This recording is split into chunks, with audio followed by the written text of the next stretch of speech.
Chemistry Standard 11.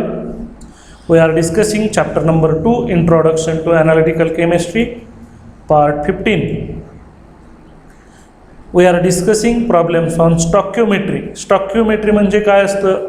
Balanced chemical इक्वेशनच्या सहाय्यानं मास आणि व्हॉल्यूम आपण कॅल्क्युलेट करू शकतो. रिॲक्टंटच्या मासवरनं प्रॉडक्टचं मास किंवा एका रिॲक्टंटच्या मासवरनं दुसऱ्या रिॲक्टंटचं मास किंवा व्हॉल्यूम आपण कॅल्क्युलेट करू शकतो. असेच आपण प्रॉब्लेम्स शिकलेलो आहोत 2.12 आणि 2.13. थोडासा बदल असा स्टॉइकियोमेट्रीवर आधारित असा प्रॉब्लेम 2.14 आता आपण डिस्कस करणार आहोत. ए पीस ऑफ झिंक, एक झिंकचा तुकडा आहे, weighing 0.635 gram, when treated with excess of dilute H2SO4 liberated 200 centimeter cube of hydrogen at STP. Calculate the percentage purity of the zinc sample. म्हणजेच आपल्याला हायड्रोजन किती तयार झाला आहे ते सांगितलं, त्यासाठी आपण झिंक किती घेतला होता ते सांगितलं, त्याच्यावरनं आपल्याला त्याची पर्सेंटेज प्युरिटी म्हणजे ते दिलेलं झिंकचं सॅम्पल किती शुद्ध असेल ते आपल्याला काढायचं आहे. म्हणजे थोडासा बदल आहे तो आपण काढूया, परंतु यासाठी आपल्याला झिंकची H2SO4 बरोबर होणारी रिॲक्शन लिहावी लागेल. ती रिॲक्शन कशी असेल म्हणजेच अगोदर आपल्याला बॅलन्स्ड केमिकल इक्वेशन लिहावं लागेल आणि मग आपण तो प्रॉब्लेम सोडवूया. तर झेडेन झिंक धातू ज्यावेळेस आपण H2SO4 सल्फ्युरिक ॲसिड बरोबर ट्रीट करू त्यावेळेस काय तयार होईल? हा झेडेन आणि ह्याच्यातलं SO4 तयार होईल, झेडेन SO4, ज्याला झिंक सल्फेट असं म्हणतात. झेडेन झिंक, SO4ला नेहमी लक्षात ठेवायचं सल्फेट, आणि हा हायड्रोजन गॅस मुक्त होईल म्हणजे H2 गॅस. आता बघा, झेडेनला एक झेडेन आहे, एका SO4ला एक SO4 आहे, H2ला H2 आहे, म्हणजे रिॲक्शन ऑलरेडी बॅलन्स्ड आहे. कशालाही गुणण्याची गरज नाही. म्हणजेच प्रत्येकाचा कोइफिशियंट 1 आहे, कुठलाच आकडा नाही म्हणजे तिथं 1 आहे. म्हणजेच आपल्याला रिॲक्शनमध्ये झेडेन आणि हायड्रोजनचं व्हॉल्यूम दिलं, झेडेनचं मास आणि हायड्रोजनचं व्हॉल्यूम. म्हणून झेडेनचं मास किती असतं तर ह्याचा 1 मोल आहे, त्याला मोलार मासनं गुणलं की आपल्याला त्याचं मास मिळतं. मग 1 मोल आहे, झेडेनचं मोलार मास असतं 65, आणि म्हणून आपल्याला मोलार मास कोणी सप्लाय करत नाही, कधी कधी देतात कधी कधी देत नाहीत, लक्षात ठेवावं लागतात. मग झेडेनचं मोलार मास आहे 65 × 65, म्हणजेच ह्या रिॲक्शनसाठी 65 ग्राम झिंक ज्यावेळेस लागेल त्यावेळेस हायड्रोजनचा 1 मोल तयार होतो. आता आपल्याला हायड्रोजनचं इथं व्हॉल्यूम दिलंय, मग इथं आपल्याला हायड्रोजनचं मासच्या ऐवजी व्हॉल्यूम घ्यावं लागेल. मग मोलचं व्हॉल्यूममध्ये रूपांतर कसं करायचं? मोलचं मासमध्ये रूपांतर करण्यासाठी आपण मोलार मासनं गुणतो, मोलचं व्हॉल्यूममध्ये रूपांतर करण्यासाठी आपण 22.4 लिटरनं गुणायचं. पण हे फक्त कोणत्या कंडिशनला लागू असतं? STP. ती कंडिशन दिली आहे आपल्याला त्यांनी प्रॉब्लेममध्ये. मग STP म्हणजे स्टँडर्ड टेम्परेचर आणि प्रेशर. टेम्परेचर किती असते STP कंडिशनला? 273 केल्विन म्हणजे 0 डिग्री सेल्सिअस. म्हणजे त्यांनी STP सांगितलेलं असतं म्हणजे हे टेम्परेचर आहे म्हणून सांगितलेलं असतं, आणि प्रेशर असतं 1 ॲटमॉस्फिअर. म्हणजे जे STP कंडिशन सांगतात त्यावेळेस त्याचं टेम्परेचर आणि प्रेशर फिक्स असतं, आणि अशा कंडिशनला कुठल्याही एका मोलचं व्हॉल्यूम 22.4 लिटर असतं. म्हणून मोलचं व्हॉल्यूममध्ये रूपांतर करण्यासाठी 22.4 न गुणायचं, आणि म्हणून त्या हायड्रोजनचं व्हॉल्यूम तयार होईल 22.4 लिटर. म्हणजेच आपल्याला ही रिॲक्शन सजेस्ट करते की ज्यावेळेस आपण 65 ग्राम झिंक घेऊ त्यावेळेस हायड्रोजन 22.4 लिटर तयार व्हायला पाहिजे. मग आपण इथं आता झिंक किती घेतलाय? 0.635 ग्राम घेतलाय. झिंक घेतलाय 0.635 ग्राम. मग त्याच्यावरनं आपण प्युरिटी काढणार आहोत, ती कशी काढली बघूया. तर त्यासाठी रिॲक्शन लिहिली आहे झेडेन आणि H2SO4ची. झेडेन SO4 + H2. आपल्याला माहीत आहे STP कंडिशनला एका मोलचं व्हॉल्यूम 22.4 लिटर असतं. म्हणजेच 65 ग्राम झिंक म्हणजे 1 मोल झिंक, कारण झिंकचं मोलार मास 65 आहे, हा 22.4 लिटर हायड्रोजन तयार करेल, की जिथं ॲटॉमिक मास आहे झेडेनचा 65. आता तिथं आपल्याला हायड्रोजन किती तयार झाला म्हणून सांगितलं? 200 सेंटीमीटर क्यूब. मग आपण ह्याचं रूपांतर लिटरमध्ये करूया.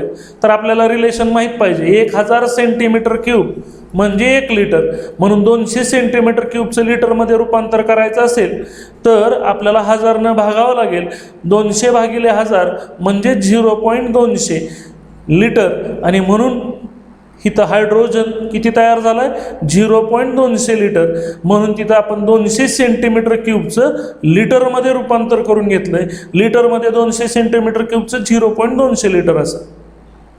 मग झेडेन बघा जर 65 ग्राम असेल तर हायड्रोजन 22.4 लिटर तयार होतं. मग हायड्रोजन जर 0.200 लिटर असेल तर त्यावेळी झिंक किती लागेल तर X.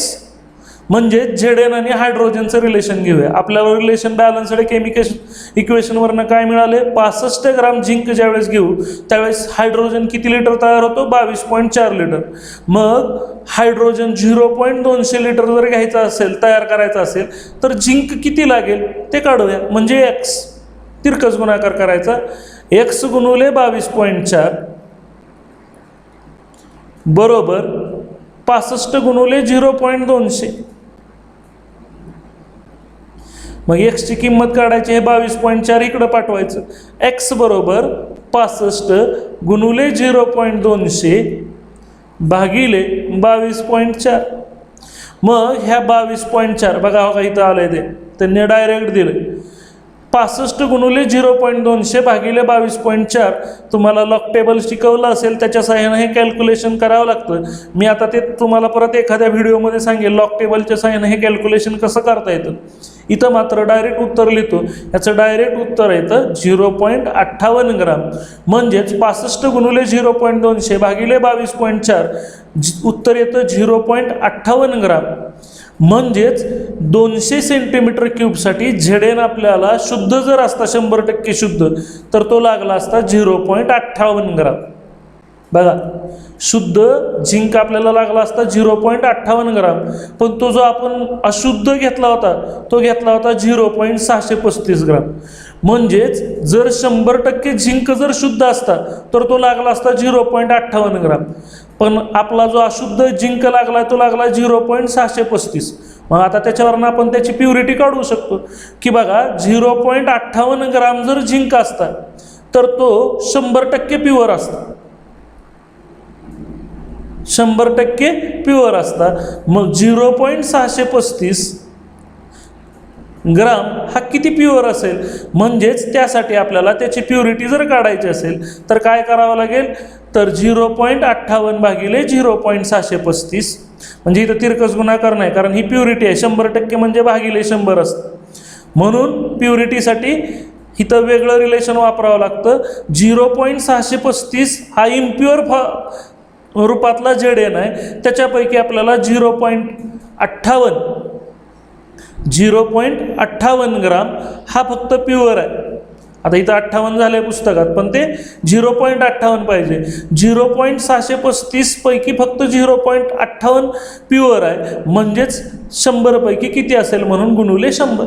मग 0.58 भागिले 0.635 गुणुले 100 ह्याचं उत्तर येतं 91.33. आणि म्हणून तो झिंक 91.33% प्युअर असेल आणि राहिलेलं त्याच्यात दुसरं मटेरियल असेल म्हणजेच अशुद्ध असतील. म्हणजेच आपण स्टॉकिओमेट्रीवरनं त्याची प्युरिटी शोधली की 100 ग्रामपैकी फक्त 91.33 ग्रामच प्युअर आहे, बाकीचं राहिलेल्या दुसरे कंपाऊंड आहेत, दुसरे एलिमेंट आहेत, म्हणजे तो 91.33% शुद्ध आहे. असा ह्या प्रॉब्लेमचा अर्थ आहे.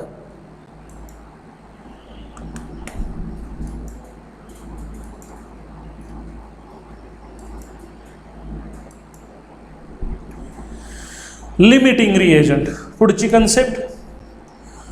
लिमिटिंग म्हणजे मर्यादा करणारा, मर्यादित एखादी रिॲक्शन थांबवणारा रिएजंट असं थोडक्यात म्हणूया आपण.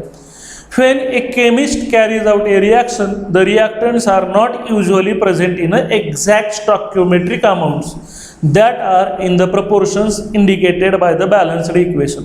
आता आपण झेडेनच्या रिॲक्शनचं बघितलं. आपण घेताना काय लगेच झेडेन 65 ग्राम घेत नाही, आपण 60 ग्राम घेऊ शकतो, 50 ग्राम घेऊ शकतो. म्हणजे स्टॉकिओमेट्रिक अमाऊंट्समध्ये कधीच आपले रिॲक्टंट प्रेझेंट नसतात. मग अशा वेळेस त्या घेतलेल्या रिॲक्टंटपैकी कोणता रिॲक्टंट शिल्लक राहील त्याला एक्सेस रिॲक्टंट म्हणतात, आणि कोणता रिॲक्टंट संपेल त्याला लिमिटिंग रिॲक्टंट म्हणतात. रिॲक्टंट हा आणि रिएजंट हा रिॲक्टंटचा एक प्रकार आहे. रिॲक्टंटचे दोन प्रकार असतात, सबस्ट्रेट आणि रिएजंट. आता उदाहरणार्थ H2SO4 आणि Zn आपण रिॲक्शन आत्ताच अगोदरच्या प्रॉब्लेममध्ये बघितली की Zn प्लस H2SO4 तयार झालं ZnSO4 प्लस H2 गॅस. मग Zn ज्यावेळेस आपण 65 ग्राम घेऊ त्यावेळेस हा 22.4 लिटर तयार होतो. पण आपण काय Zn 65 ग्राम घेत नाही. मग त्याचं जे अमाऊंट असेल, आता हा एक रिॲक्टंट आणि हा रिॲक्टंट ह्याच्यावर अटॅक करतो, ज्याच्यावर अटॅक होतो त्याला सबस्ट्रेट म्हणतात. बघा रिॲक्टंट ह्या बाजूला जे असतात एरोच्या ते रिॲक्टंट असतात आणि इकडच्या बाजूला जे असतात ते तयार होणारे पदार्थ असतात म्हणजे प्रॉडक्ट असतात. ह्या रिॲक्टंटचे दोन प्रकार असतात, ज्याच्यावर अटॅक होतो त्याला सबस्ट्रेट म्हणतात आणि जो अटॅक करतो त्याला रिएजंट म्हणतात. म्हणजेच रिएजंट हा रिॲक्टंटचा एक प्रकार आहे. म्हणून लिमिटिंग रिएजंट म्हणजे एक रिॲक्टंट असतो जो संपतो. आता H2SO4चं वजन आहे बघा, हायड्रोजनचं वजन असतं 1, त्याच्या ॲटमची संख्या आहे 2, सल्फरचं वजन असतं 32, ऑक्सिजनचं वजन असतं 16 गुणुले 4, 16 चौक 64, 64 32, 96, 96 2 98. म्हणजेच 65 ग्राम ज्यावेळेस झिंक घेऊ त्यावेळेस H2SO4 98 ग्राम असणार आहे. म्हणजेच समजा आपण Zn जर 64 ग्राम घेतला आणि H2SO4 98 ग्राम घेतला तर आपोआपच हा कमी असल्यामुळे तो संपणार आहे आणि मग H2SO4 शिल्लक राहणार आहे. मग रिॲक्शनमध्ये एक रिॲक्टंट हा संपतो, त्यावेळेस दुसरा रिॲक्टंट हा शिल्लक राहतो. जो संपतो त्याला लिमिटिंग रिएजंट म्हणतात आणि जो शिल्लक राहतो त्याला एक्सेस रिएजंट म्हणतात. शिल्लक राहिलेलं, कारण आपण लगेच 65 आणि 98 ग्राम घेत नाही, वेगवेगळ्या अमाऊंट असतात. मग एखाद्या रिॲक्शनमध्ये कोण शिल्लक राहील, कोण संपेल, प्रॉडक्ट किती तयार होईल हे कळणं गरजेचं असतं. म्हणून आपल्याला ही कन्सेप्ट शिकायचे. बघूया पुढचा पार्ट.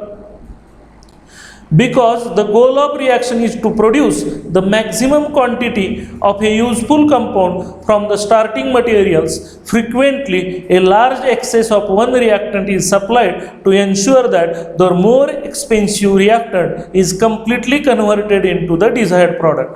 बघा आपल्या रिॲक्शनचं गोल असतं, ध्येय असतं की मॅक्झिमम क्वांटिटी प्रोड्यूस झाली पाहिजे, म्हणजे आपला प्रॉडक्ट भरपूर तयार झाला पाहिजे. Useful compound from the starting material, starting मटेरियलपासून जास्तीत जास्त आपला प्रॉडक्ट तयार झाला पाहिजे कुठल्याही केमिकल रिॲक्शन, आणि तो पण कमी खर्चात तयार झाला पाहिजे.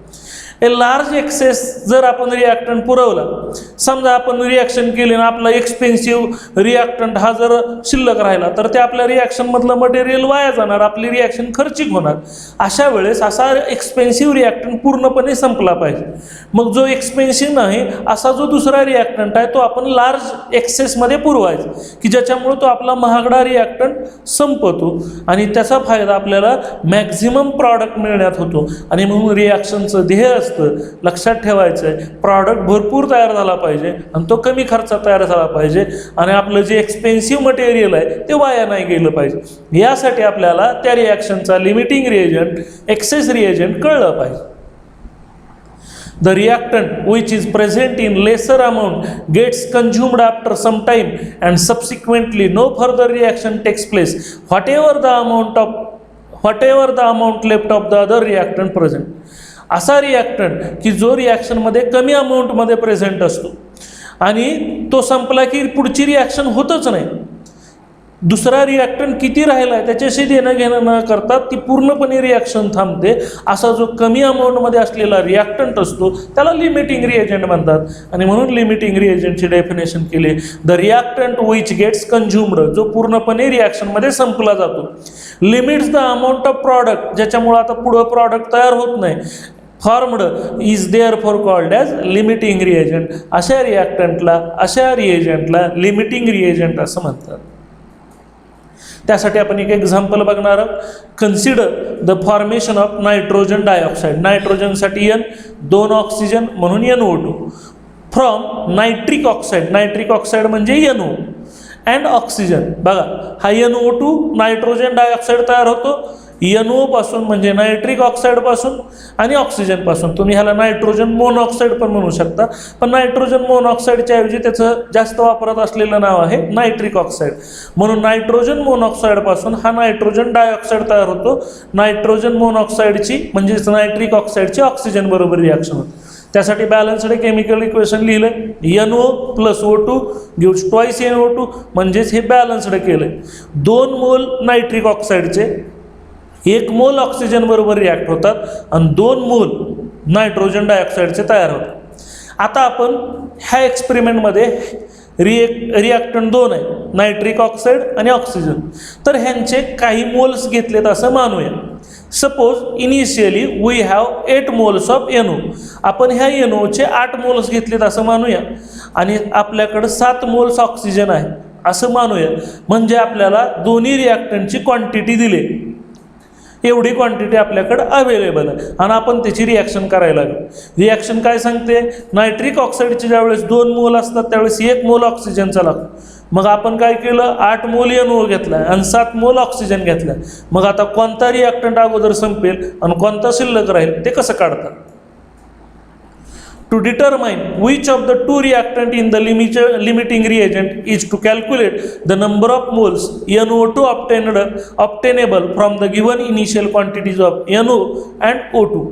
तर त्यासाठी काय करायचं असतं, कोण संपेल आणि कोण शिल्लक राहील हे काढण्यासाठी आपल्याला दिलेले जे क्वांटिटीज असतात रिॲक्टंटच्या त्याच्यावरनं प्रॉडक्टचे किती मोल्स तयार होतात ते बघायचं. आपल्याला रिॲक्टंट NO आणि O2च्या क्वांटिटी दिलेत, त्याच्यावरनं ह्या NOच्या क्वांटिटीवरनं NO2 किती तयार होईल ते काढायचं आणि O2च्या क्वांटिटीवरनं NO2 किती तयार होईल ते काढायचं.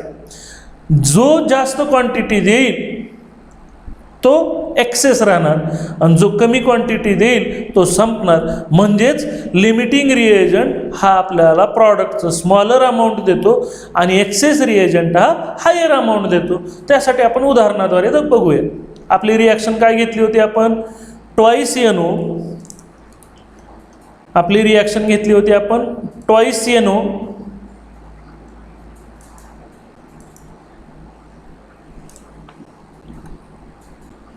Twice NO + O2 gives twice NO2. म्हणजेच रिॲक्शन सांगते 2 NO त्यावेळेस 1 O2 लागतो, त्यावेळेस 2 NO2 तयार होतात. मग आपल्याला NOचे किती मोल्स दिले होते, 8. ह्याची क्वांटिटी 8 दिली होती. मग ह्या 8 मोलवरनं ह्याचे किती प्रॉडक्ट तयार होतील ते बघायचं. बघा आता NO आणि NO2 ह्याचं रिलेशन घ्यायचं बॅलन्स्ड केमिकल. तर रिॲक्शन काय सांगते, NO ज्यावेळेस 2 घेऊ त्यावेळेस NO2 सुद्धा 2 मोल तयार होतात. रिॲक्शन सांगते. मग आपल्याकडे NOचे किती मोल्स घेतलेले आहेत, दिलेले आहेत तर 8 मोल. मग 8 मोल NO किती मोल NO2 तयार करेल तर 2 ला 2 तयार होते. मग 8 ला सुद्धा 8च तयार होणार, तिरकाची गुणाकार करायची सुद्धा गरज नाही. म्हणजेच 8 मोल NO घेतल्यावर NO2 किती तयार होणार, 8 मोल. त्यासाठी त्यांनी कसा तिरकस गुणाकार केला आहे बघा. ह्याची क्वांटिटी NO2 किती तयार होईल ती x म्हणायची. 2 × x 2 × 8 2 × x = 2 × 8. मग हे xची किंमत काढायचे म्हणून हे 2 इकडं पाठवलं, 2 ला 2 कॅन्सल. बघा 8 मोल NO म्हणजे हे 8, 2 मोल्स ऑफ NO2 म्हणून हे भागिले 2 मोल्स ऑफ NO. त्याच्यावरनं आपल्याला 8 मोल NO दिल्यानंतर NO2 किती तयार होईल, 8 मोल तयार होईल. म्हणजे 8 मोल NO पासून 8 मोल NO2 एवढाच प्रॉडक्ट तयार झाला. आता तसे ऑक्सिजनचे किती मोल्स दिलेत, 7 मोल्स. घेऊया रिॲक्शन काय सांगते, 1 मोल O2 आणि NO2.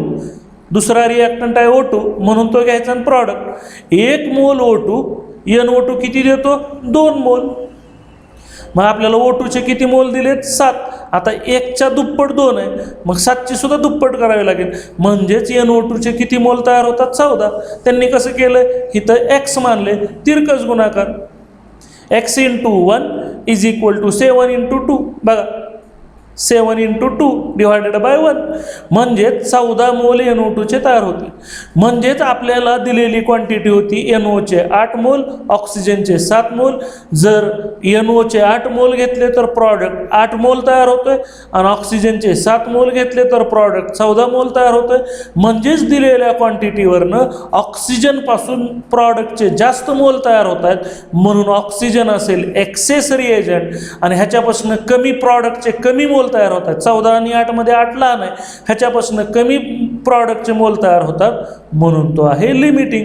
म्हणजेच ज्याच्यापासून प्रॉडक्टचे कमी मोल तयार होतात तो असतो लिमिटिंग रिएजंट आणि ज्याच्यापासून प्रॉडक्टचे जास्त मोल तयार होतात तो असतो एक्सेस रिएजंट. या पद्धतीनं लिमिटिंग रिएजंट आणि एक्सेस रिएजंट ओळखला जातो. तेच दिलंय, because 8 moles of NO result in a smaller amount of NO2, NO must be limiting reagent. NO पासून आपल्याला कमी मोल्स मिळतात म्हणून NO लिमिटिंग रिएजंट आणि O2 मग आपोआपच त्याच्यापासून प्रॉडक्टचे जास्त मोल मिळतात म्हणून O2 आहे excess reagent before reaction has started. म्हणजेच ह्या रिॲक्शनमध्ये दिलेल्या क्वांटिटीमध्ये NO हा कमी आहे, तो रिॲक्शनमध्ये लगेच संपणार आहे आणि ऑक्सिजन हा शिल्लक राहणार आहे.